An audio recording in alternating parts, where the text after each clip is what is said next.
Welcome to the Summer of Stories, an interview series that goes behind the brands of entrepreneurs who were the first to do it in their families, communities, and/or industries, and uncovers the stories that embolden them to get it done. I'm Gabrielle Gwyneth, a brand storyteller, and our guest today is life and career coach Anna Wilk. Originally from Poland, Anna emigrated to the UK in her 20s. One of her first jobs was in childcare, which led her to a life dedicated to supporting women through motherhood and other personal and professional transformations. Now, with over 20 years of experience, Anna works with both private clients and organizations, helping them with female talent attraction and retention through targeted support for their female employees. Welcome, Anna. I'm so glad to have you with us. Welcome, Gabrielle. Thank you so much for having me. It's such a privilege. I'm really excited about doing this, Yeah. and I cannot wait for your questions. I'm really happy to share whatever I can with your audience and with anyone who is interested to hear about women empowerment. Yes, absolutely. So let's go back to your early days in the UK. Mm. What made you leave your homeland and why did you come to the UK? So it's a really good question. It's been a while. And to be honest, I came over only for 3 months. I thought that's what I was doing.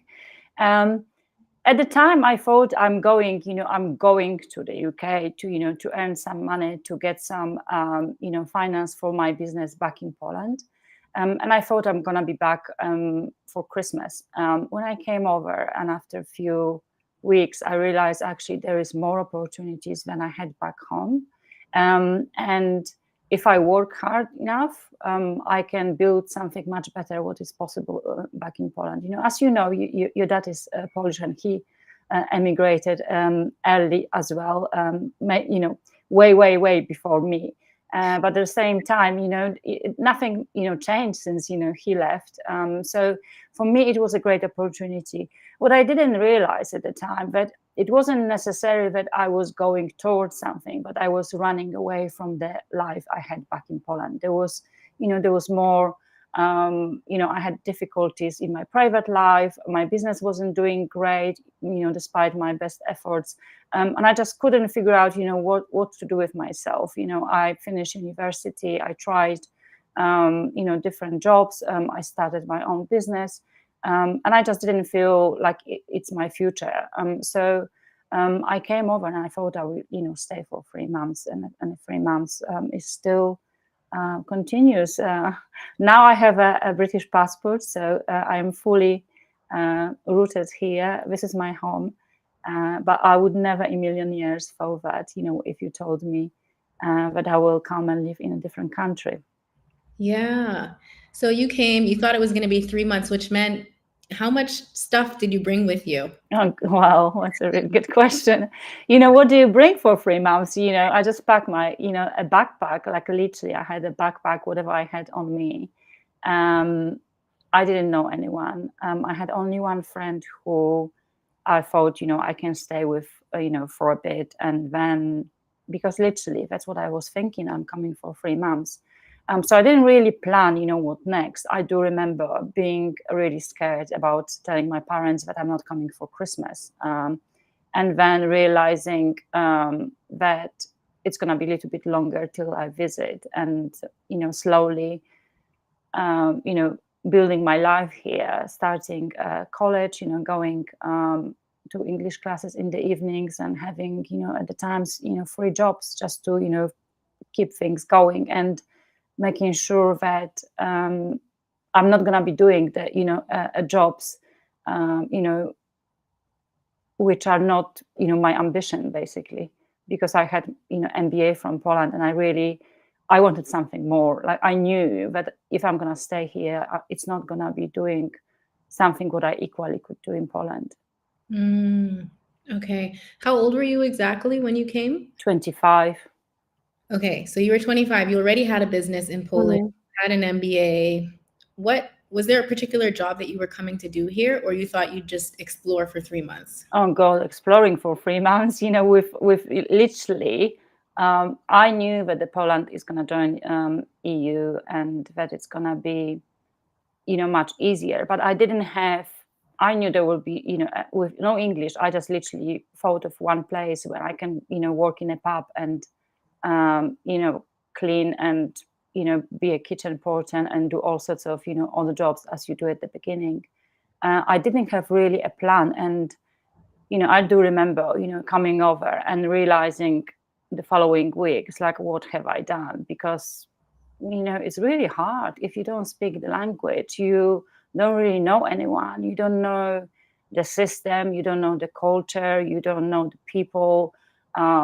It's really, really hard. And that was really scary. Like, looking back, it's like how there could have, so many things could go wrong for me, but it didn't. It all play out well. Yeah, I can relate to it being really hard because that's one thing that we had in common, or that we have in common. We both moved here with just a few bags and an idea of what we wanted to happen. So I came here about 4 years ago, and I didn't know a single soul in January. So it was the middle of winter in Glasgow. I'd never even been to Scotland before. And I remember, okay, I speak English, but I also had no idea where to get groceries. I didn't, all the brands are completely different because we're on the other side of the Atlantic Ocean. I used to ask people to repeat themselves over and over again in the shops because I didn't know what they were saying. It was a huge shock. So yeah, you're right. It can be very scary. And what was it like for you in that transition? How did you keep going, and how long was it until you felt more comfortable? I think the first 6 to 9 months was really, really hard. And then when Poland joined EU, there was more Polish people coming. So there was the market, the job market started opening. We had more work opportunities. So I knew I was kind of ahead of the wave, and I knew if I'm smart enough, I can get myself into good position, because at that time, the low skilled jobs were more available to us, and it became a little bit more easier because there was more of us, and slowly. I started to hear about, friends who were coming over, or, people who were planning. I brought over my cousin probably 18 months later. So it kind of, that was a big change. And realizing, I can do it. Like, if I put my mind to it, if I plan it well, it is possible. So yeah, I think the first 6-9 months was really, really hard. I mean, I do remember, the first 3 months, like, so that was probably the hardest bit, because I wasn't renting anywhere. I was just couch surfing, and living for a few weeks here, a few weeks there, in some dodgy places, like, it's just, with really random people, and I didn't know. So again, few things which could really wrong, and people didn't know where I was, and just thinking of that, how dangerous, as a single woman, being in such a huge city, it's just, it blows my mind still, but I've done it. Yeah, so you moved, just to clarify for everyone, you moved to London when you, Yes. okay.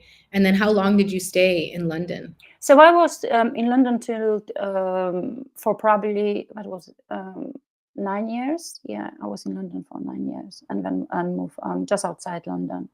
Okay. And I've been here for 6 years now. So it's yeah, it's adjustment. It's like, it's huge, moving from a tiny town, south of Poland, where no for, like, Poland, we did, now it's a little bit better, but we didn't have, foreigners. We didn't need to speak any other language. We started just, after the communism, finished, we started understand the importance. And I studied German. I mean, if you speak anything in German, I would not understand. Like, I have no clue. It wasn't just, because if you don't practice the language, you really, you don't if you don't use it, you just lose it. And it's not, and even, I would imagine people who learn English, it's different. It's just practical. Like you say, you didn't understand people, and you were born in a country when, English is, uh, spoken language. Yeah. It's official language. It's not, it's not something, I think we sometimes take for granted how, how much easier it is to grow up somewhere where, there's a different language available. Yeah. Yeah. So let's talk some more about the jobs that you had in the beginning. Mm. What were you doing to find your feet?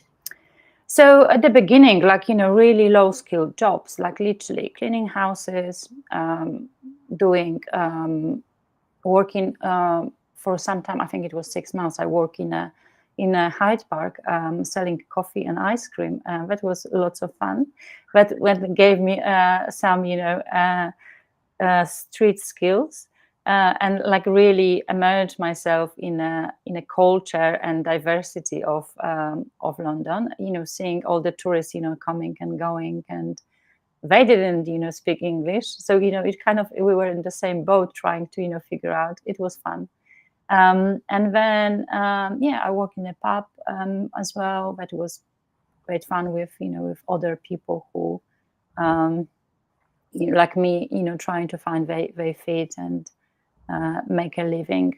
There was time that I had 3 jobs. In the mornings I was cleaning the houses, and I was working for Greggs. I did work for Greggs as well. And then in the evening I was working in a pub, and twice a week I was going to the college, learn English. So it was a full on at some time, at some point.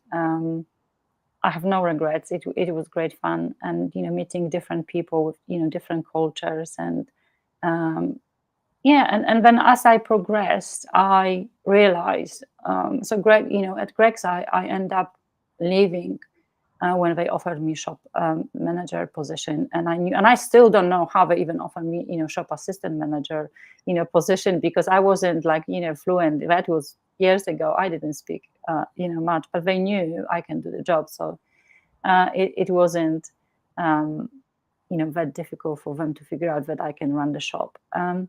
But I just realized my heart wasn't there. I wanted something different, and I kind of took time off, working still at the pub and thinking like, what can I do? Like, and a friend of mine was going, she was a nanny, and she was going to Poland for 2 weeks holiday, and she was looking after family, working with family, looking after 2 children. And she knew back in Poland, I was doing summer jobs, looking after kids. And, since I was little, like, there's always some kids around me. So she asked me, can you just, step in for me when I'm on holiday and look after the kids? And I said, yeah, why not? Like, while I'm figuring it out, I remember applying for jobs in cancer research, and, trying to figure out, what it is I want to do, and, what next for me. She didn't come back from Poland, and I stayed with the family, which was great, because I just didn't feel like I was really working. I really enjoyed doing that. So after a few months, I realized I love doing this, and I know I couldn't have a career as a nanny back in Poland, because it wasn't existing as a career back then. We had nurseries, a public setting, rather than private nannies and private childcare. But here it was a profession. So I started taking courses, started educating myself, doing the first aid, doing early years education, and moving forward with that. And after a few years being a nanny, professional nanny, and really being proud of being a nanny, I absolutely loved it. I'm still in touch with the little ones, not so little anymore.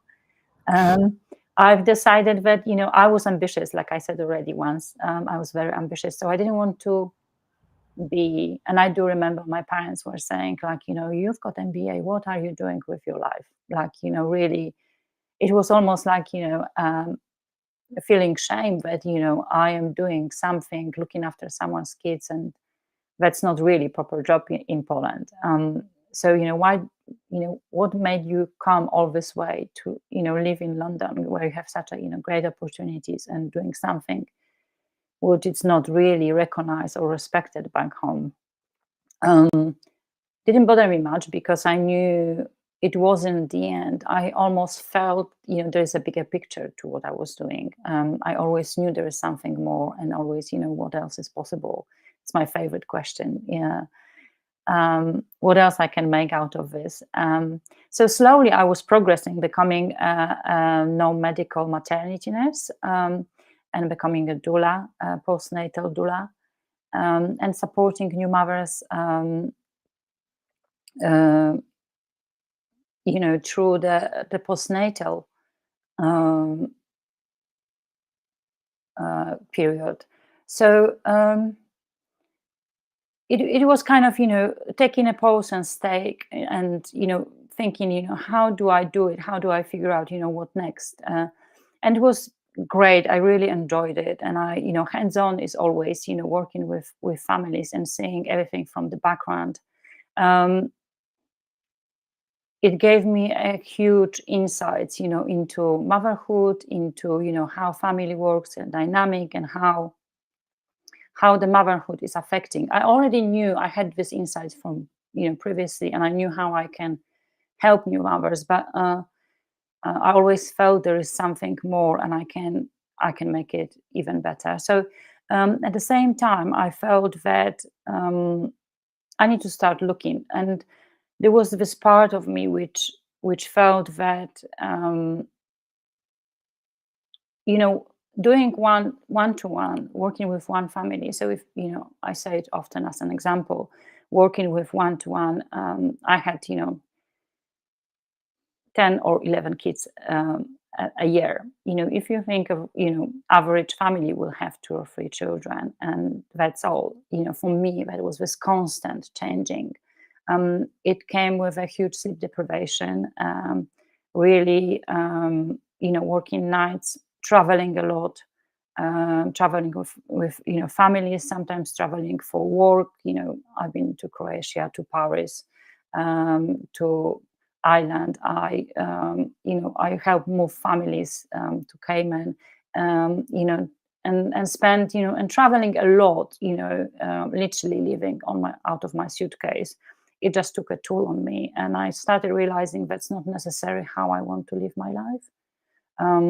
That, and there is a better way, that, what I'm giving to this one family, I can literally magnify it in a better way, and look at it, how I can, bring it to the masses, literally, and how I can, instead of one-to-one, do one-to-many, and still have, similar impact, which is really important to me, because I know how much, it's not just the women who I work with, but also the community and people around them, their families, how much they benefit from what she learns through working with me, and what impact it has on them as a family unit, as a, women in community, and what ripple effect. And that's what I was really interested in creating this ripple effect for them. And so I still was, I was still and again on a search, what else is possible.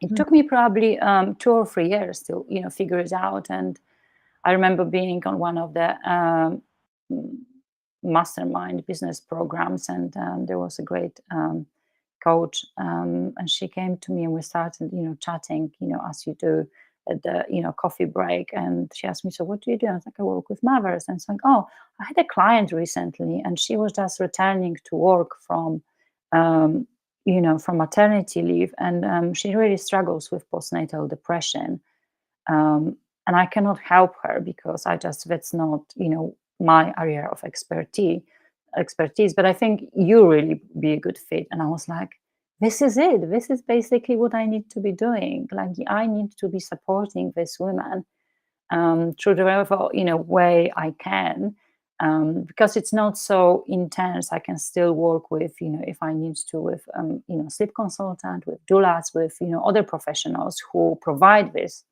hands-on care, like I was doing previously, but then take the mother on a different journey with me and support them so they know how to navigate this transition, how to come back to workplace. Because what I often saw that mothers don't know how to return to work. Like they don't know. With every birth, it's not just the child is born, but also the mother is born, and she goes through all sorts of emotional challenges, and it's like having this new woman in front of you who's trying to figure out what it means for her, what her priorities are right now. Is her work worth it? Is that what she wants? Is that her still her purpose? Like what her purpose is, really asking herself this question, and there's no one else who can share this questions with, or help her find answers. So I started then coaching women who are returning, my clients, my previous clients. So there was a bit of overlap when I was still doing hands-on work, and cutting back on hands-on work, and moving towards coaching and mentoring. And part of that was that my business was doing really well. I was always getting really top rates for the work I was getting, getting into the best agencies, getting the best work, and I could choose, pick and choose, what job I can have, and travel and do whatever, whenever I want. So I started mentoring other doulas and other, sleep consultant, and helping them run their business. So it kind of, all evolved in this big, not just my own life, but life, of other women. Yeah. So before we get into more of the second kind of phase of your work, can we go back to the days when you were just doing one-on-one as a private nanny? There was a comment in the chat from Carol who was saying that in the Bahamas, being a private nanny isn't seen as a proper job either. Mm-hmm. And side note, that's another thing that we have in common, is that my sister, also named Anna, is a private nanny. And we learned about, we being me and my family, learned about what it was to be a private nanny at that level. So to clarify, also, you were working with exclusive clients, higher net worth individuals, which is how you got to travel as much as you did.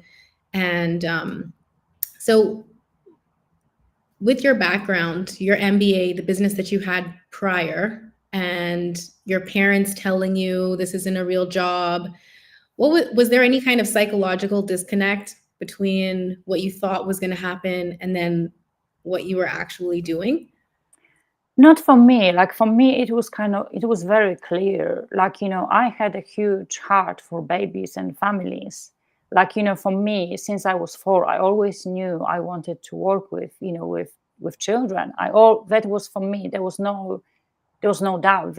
I always knew. I just wasn't sure how it's gonna figure out. And then I find out that I have head for business. So that marries pretty well, having a passion which which can build into business, I think. And I wish every single entrepreneur had that and find that purpose for themselves, so their work becomes just a way of living rather than 9 to 5. We do work 24/7 and 365, as because it's but we never get tired if it's our purpose, if it's something connecting us deeper to what we were born here to do. Yeah. So your business before, was that anything to do with childcare? No. So I couldn't have do it as an official business, but I had a little boutique shop where I was selling like a small handmade soap gifts and really things for like really pretty things for gifts and presents, and like for I do like aesthetics, and that was what was something I liked, at the time. But it was just, it was a product-based business. It wasn't, service-based business. And, Yeah. and at that time, I don't think it was the best time, for me to do it. And I just don't. It was, I don't know. It was really interesting how it all happened. I wanted to do something different, and I tried to figure out, what it is going to be. So yeah, it's just the the combination of.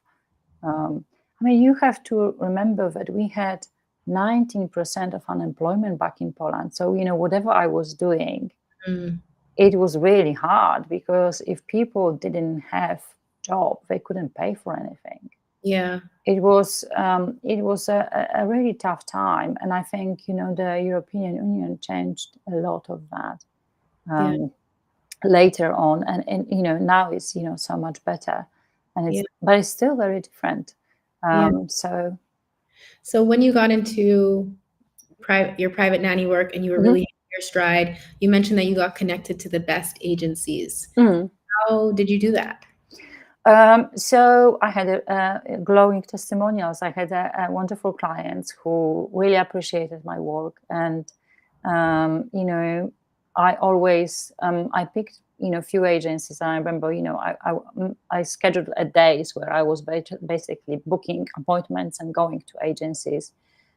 Made a list, made a booking, for a certain time. Print out my CVs because it the time, and I was always very professional, always dressed, well, always making sure that I have, up to date with all my courses. I was doing always extra mile. So, if you think about, average, nanny, they might not necessarily have ambition to do anything else. Like for me, it wasn't. It was just a dot on the road. It wasn't something I thought I was going to be doing forever, and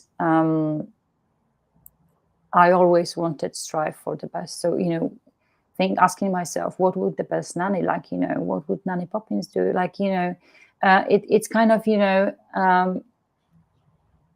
thinking like if you want to do something, just do your the best you can. Like don't be just average, because Mm. that's average. I just absolutely cannot stand average and mediocre. It's like it's something. We always have a chance to live this life only once. So how we can be the VIPs of our own lives. How we can put ourselves at the top of that, be the elite of whatever we're doing, be put our heart and soul into something, and have a different experience. So in that way, if I show up to the agency with a brilliant CV, some good courses, and always I always had a budget for a course, a year at least. So I always was updating, my qualifications. I always had, up to date first aid. So then, the agency, they knew that I'm serious about my work. They knew that, I can be a good partner, and sending me for, I was getting, probably 80-90% of the jobs, I was sent to interviews. So it always, at the same time, I could, almost, I was the one who was choosing the families. It wasn't all around. And I do remember, having, it wasn't all, easy. I remember one agency I really wanted to work with, and they sent me a letter that I don't have enough experience. And I read this letter like 3 times. I even asked my landlady, I was like, can you read it? Maybe I'm not understanding. And I just laughed it off. Like literally, I laughed it off. I think I still have it. Because what happened after 2 years, they wrote to me because they heard about me from someone else, if I Wow. can join them on the books. And I said, no, thank you. So what made you say no that when they came back? I was just in a different place. I was getting my own clients. Like, after 2 years, if you think, I had a system, how I work with my clients. I had standards which I didn't want to drop. Okay. And I had a reputation at that point. I was working, um, uh, by personal recommendations after agencies. So I didn't need, at this point, agencies. I was getting clients who were not even interested to call my previous clients, because after they met me, they just knew they want to work with me.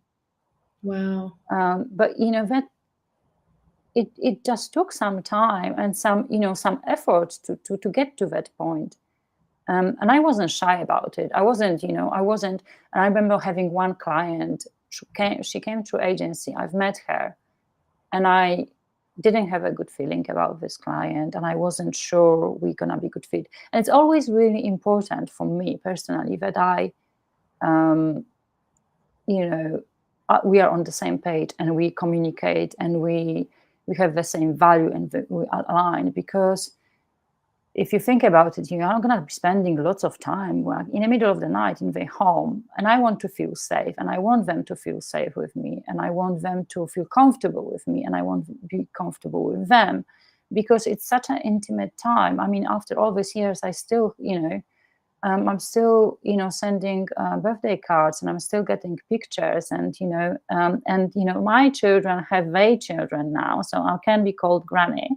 I know I don't look old enough, and but it's that's the relationship I build. That's the quality of service and depth of service I provide. For me, it's not a job. It's just literally having. It's almost like having an extended family. Having someone, extra pair of hands, which trusted with your precious child. And I remember this client, and I really wasn't sure about her. We are aligned, and we think, the same way. I wasn't comfortable with working for them, and I sent them I had a contract. That's one part of how I established myself. I had a contract which basically was very fair on both sides. So if things go wrong either way, we are both covered. So she didn't like my contract, and she wanted to change some things. And so through the agency was like, so how this lady can, she wants to work, with you, you to work for them. What does she needs to do? And I just said simple, like she just needs to accept the contract as it is without any changes. Like it's not like I said take it or leave it. I said these things can be changed, but beyond that point, this is non-negotiable. And she wasn't and she wasn't understanding the fact that this was really important to me. So I walked away from it, and I was happy I walked away from it, because I knew deep down, like, my gut feeling at this point was telling me that this doesn't align. We don't meant to be working together. Is something gonna go wrong? And I learned that it's not, Gabrielle, I learned that because I worked, previously with families where things were not great. And I knew why they were not great, because sometimes, at the beginning, I was taking jobs which not necessarily align with me, but I was building my business, and I had to, sometimes you do these things in a business. You take things which not necessarily are all, great. The things your gut feeling is telling you something. It's not for me, but you do it because you try to override it, because you're trying to be smart, because you need money, or whatever reason. We say yes when we actually mean no. We betray ourselves, and it's just not worth it. It's gonna come up, and it's gonna come up and bite you big time. Yeah. So I learned my lesson, and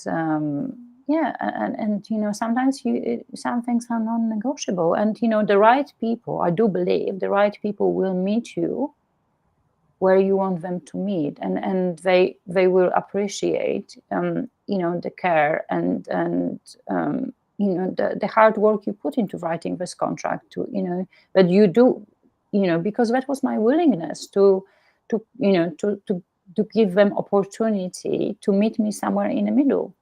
Yeah. Yeah. That's so true. And the contract is key because if it comes up in the future, that's where you all meet at the contract. Yeah, and it's you kind of, you sign it and you take it, from the start, so you don't have to worry about that, Yeah. later on. You, Yeah. you just everything is just like, you know that if things go, pear-shaped, because sometimes they do, when you stand. Yeah. Yeah. So, how did you manage the transition from doing your one-on-one work to now what your business looks like? You're also supporting companies, and you've moved from working exclusively with new mothers to women in the workplace. And yeah, I'm curious about how you manage that. And also, I guess follow up. You were mentioning not just a baby is born, but a new woman is born essentially as a mother. And Mm. how does that affect the work in the workplace as well? Mm. So the transition, it took me a while before I, figure it out, and then started, like at the beginning, it's almost like, starting from the scratch. But I wasn't starting from the scratch because I already had the experience of, supporting women for so long. So I knew what I am, putting myself into. I just I needed to shift my mindset and how I saw it. And I think the biggest shift for me was working with organizations, working with corporate clients. How I speak to them and how how, because it's different how I speak to new mothers, because I already know how they feel, and they know why my work is important and what I can do for them. Speaking with corporations is different because they're not necessarily not aware how how mother feels will affect how she performs, and how, what it might mean for organization, mother returning to work or not returning if she doesn't get the support, what it means to organization, losing on productivity, losing on, if the mother decides, I'm not coming back from maternity leave, if the mother is not supported and she decides not coming back from maternity leave, but they would at the current moment would at least spend £120,000 on getting someone to replace this woman in a workplace, going against what they can spend, or what would they gain if they spend it on supporting that mother, like giving her the space, the time, and the support she needs, being understood and heard. It's not just financial, but the time spent on, like, projects being dropped, or not having someone who understands the company, training the new person, and time on finding the right person, but also on diversity, on that's really big, because women who are not returning to workplace means that the company is losing on the employee brand, because, why is this woman not returning? Because the company is not treating them well. They're not supporting them well. They don't understand, what it means to have a mother working for them, not being flexible, not providing them, the flexible working hours, or, saying to them, it's all right if you come back, to the office, later in the day, if you need to do the drop off or pick up, or being flexible with with travel arrangements, or not, all of that is very different to how I speak to the mothers, because they already know what they're getting from me. They know that I can talk about the imposter syndrome, of their confidence on this, if the baby's not sleeping, about the weaning, about how to organize breastfeeding in a workplace. They know all of that, but the company doesn't know what the mother needs, and how it's going to, not providing that support from them, how it's going to affect the company. I mean, it's getting better, but I think that was my biggest transition, learning that part, and talking to organizations who already are open-minded, and are willing to hear me, and really willing to to work with people like me, and support this mother. Is very different. It sounds like basically your first challenge was in educating them that there was a problem, also that you had the solution, because they Yeah. weren't necessarily aware, or they were, but they didn't see how there could be a way out of losing the revenue, losing the brand equity, and that kind Mhm. of. Yes, yes, and there are companies like there are bigger like I'm almost not necessarily like full because I have people working with me part time, but as a one woman band, it's tricky because there are organizations who are supporting return to work, coaching, for maternity leave, but it's slightly different because the experience I've got Mm. is it from the childcare, and that's the difference I provide again. Mm-hmm. And I think that's my niche, and that is where uh, when I can see how it's going to grow Mm-hmm. for me. Like this can like so it's interesting how I look back on my how things happen for me. But I could do like come from completely different background and start offering coaching for transitions. But at the same time, um, I have a very different background, very much in depth. I mean, I have clients asking me, "Do you have CCTV in my house?" Because I cannot understand how what's going on in my head. Because it's just this knowledge, spending with my clients 24/7, traveling with them, seeing them at the darkest hour, Yeah. sitting with them at 2 a.m., having snacks, and having a chat in the middle of the night while they're breastfeeding their baby. It's a Mm. very different experience to someone who, um, might have, one or two child, but doesn't have the number of different, very diverse experiences. Yeah. Yeah.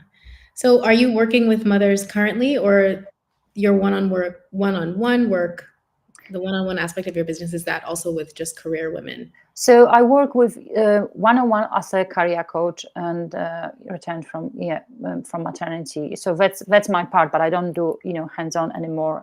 It's more about career coaching and transition coaching for maternity leave support. And I do work with organizations supporting their employees. So that's kind of two different parts. But I do that's one-to-one is basically career coaching and life coaching. Okay. Is there anything in common between the two groups that you serve? I think maybe you said a little bit about it just now in terms of the lens that you provide, but Mm. skill or tool that you use to support both groups? So it's just my background really, my experience of doing this work for so many years and with so many different families, and also women. Like it's basically the common denominator. It's women. I always wanted to work with women, and I always work with women, and they were always the greatest source of inspiration. And it started back in Poland when I was a girl, and spending my holiday in a village with my grandmother and her neighbors, and they were like my aunties. So I always observed, watched them, and how we were, how they were all coming together and supporting each other.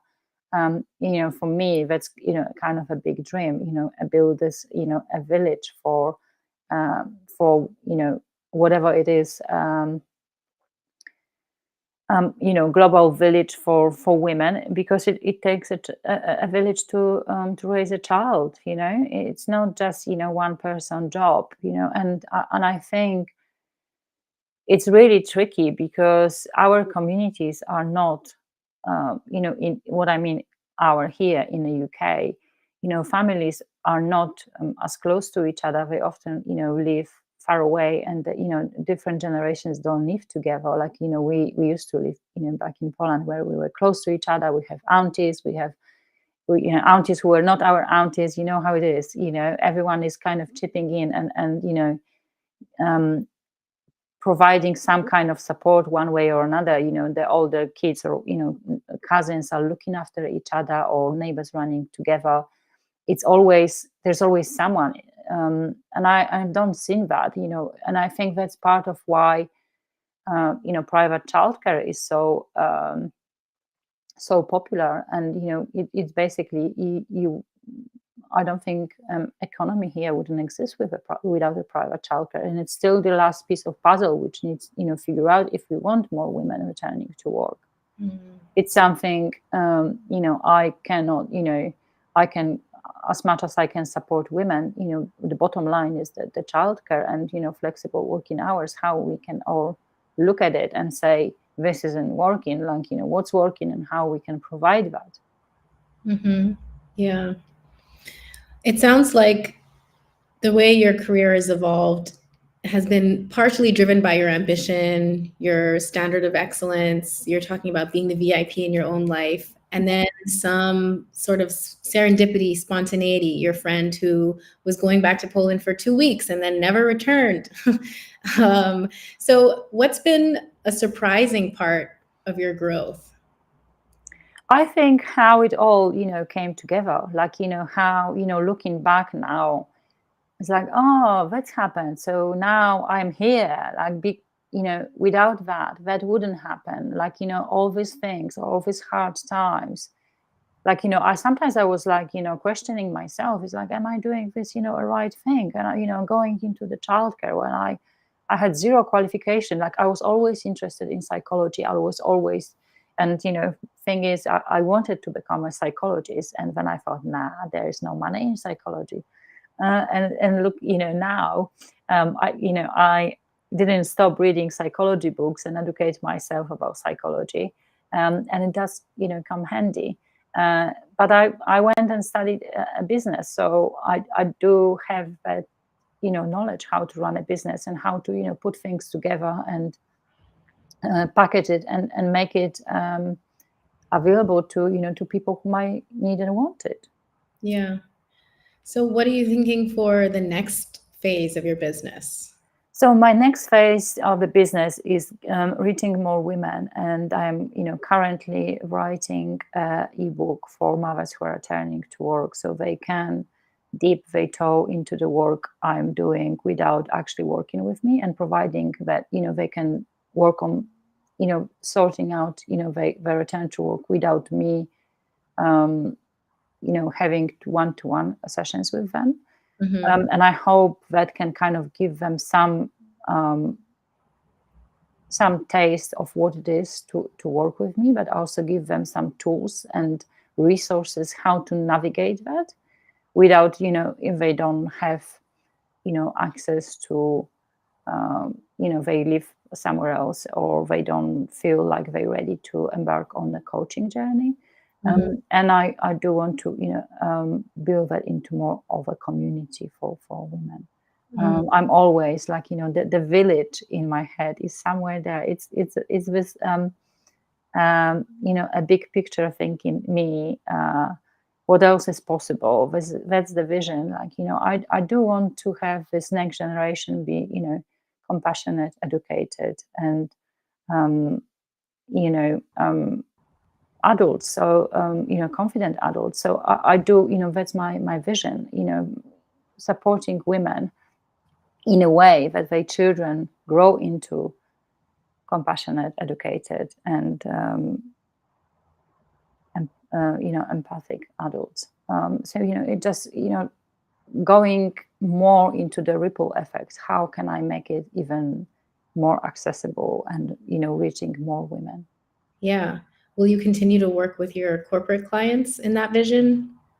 Yes, and I hope that's kind of my immediate. It's always interesting that the advocates for my work with corporate always were the fathers of the children I looked after, so the husbands and partners of. So they knew the impact, and they helped me to transfer it into corporate. So again, thinking, I will be working with mothers one-to-one, women who are returning to work, and offering, the same programs, maybe in a way that it can be accessible for corporations around the world. But I'm focused mainly on the UK at the moment, because there is plenty to do at home before I, branch out. Yeah. So you've mentioned community so much, and I know that being in networks is a really big part of your development as business owner and also how you give back. So you're a member of Bloom UK, and you were their lead. I'm probably not going to say it right, but you were the leader of their program. Mhm. You organized, orchestrated an what's it called? The word is Mentoring. program for 1,000 women, right? Yes. And when you held that position. Mhm. So what other kinds of work do you do in the community or with Bloom to connect you with other women at that level?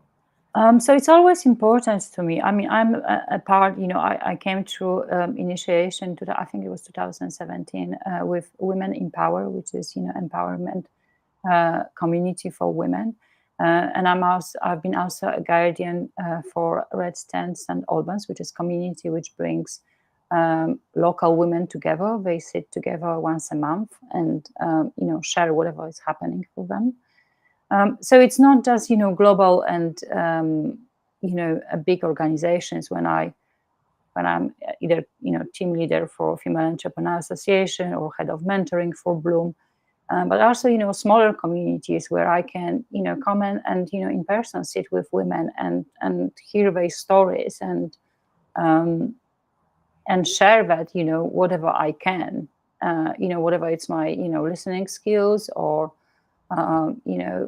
any form of support. I think there is, and I see that ripple effect, once again. I've seen how much, as a Red Tent community in St. Albans, how much we grew over 10 years and how much we changed and how many, lives, how many babies were born there as well over that period of time and how much, women, um, benefit from that. Yeah. Wow. Well, hearing you through this conversation, it just strikes me even more than it did before we had this chat. How giving you are and how much you care truly and deeply about women and children and transforming our experiences in the community. And also, you've mentioned how your work is working at, for yourself is 24/7. And when you're working as a private nanny and you're up at 2 a.m., there's a lot of energy that you're extending outwards. Mhm. And so I'm curious about how you replenish yourself and also how you cultivate your ability to trust yourself, which you've needed to do in those moments of doubt, like, what am I really doing? And this is Mhm. hard. So how do you help your relationship with yourself essentially? So it's a really good question. Actually, today hits 1,000 days of meditation for me, and meditation has been a greatest. I cannot, stress this enough. Greatest gift for me and my business is literally without it. I don't think I would be staying. So clearly focused and being able to replenish myself and how recharge myself and have this sense of purpose with such a clarity as well. Mhm. So I do meditate. I love gardening. I love reading a good book. I take time to spend in nature and make sure that when I can, um, I go on holiday on my own for a week. I just shut myself with a book on a lounger in a hotel and just literally don't think about anything else. It just making sure that self care. It's not just a word, but it's a daily practice for me. And I start my day with meditation. So every day I do something for myself in a very meaningful way. I don't use it as a I love my bath. You will see me posting about it when I'm having a bath. I just need to offload and let things just be somewhere else. I'm a salsa dancer. I would go and dance salsa whatever I can. Um, and I've met with friends and I do lots of um, journaling as well, like self-reflection when I can, there is, as a business owner you have always constant, I have a great community around, um, which I can talk to other business owners, but also the self-reflection and something I can sit with what's going on and try to unpack it for myself. um, I recommend it to anyone, and it gives me a great sense of clarity and really feeds my soul. But spending time sometimes with women, I have a small circle of women we meet every month for a few hours, sit together, we share whatever is going on for us, and without judgment and without any agenda, being heard and seen by someone else who cares for you. It's a yeah, I cannot stress how important that is. Yeah, it's funny that you bring up meditation because I was talking to my mom earlier Mm-hmm. today, and she was saying how much meditation is changing her experiences Mm. and providing her this level of clarity and self-confidence that she wouldn't have recognized in herself months ago. So 1,000 Mm. days consecutively, that's impressive. I wrote a blog post about it. I'm happy to share it with you. Yeah, Today, literally an hour earlier before we started the call, I wrote about it. So I'm happy to share it with you. we'll have to put that in the description box of Mm-hmm. this. Everyone can check it out and see Anna's reflections on 1,000 days of meditation. Did you start off thinking this is going to be a 30-day challenge Oh or no, oh no! It was just started on a random day, but I still remember, and I think I remember that day till the end of my life, because really? a few different things happened on that day, and I completely did not think. I would just keep going, day after day. Sometimes it's 3 minutes, sometimes it's 10, 15 minutes, sometimes it's 2 hours broke over 2 or 3 sittings. If I need it, for me, this is go-to. If Okay. something is not right, I know I need to sit and clear my mind and just and sit with it. Yeah.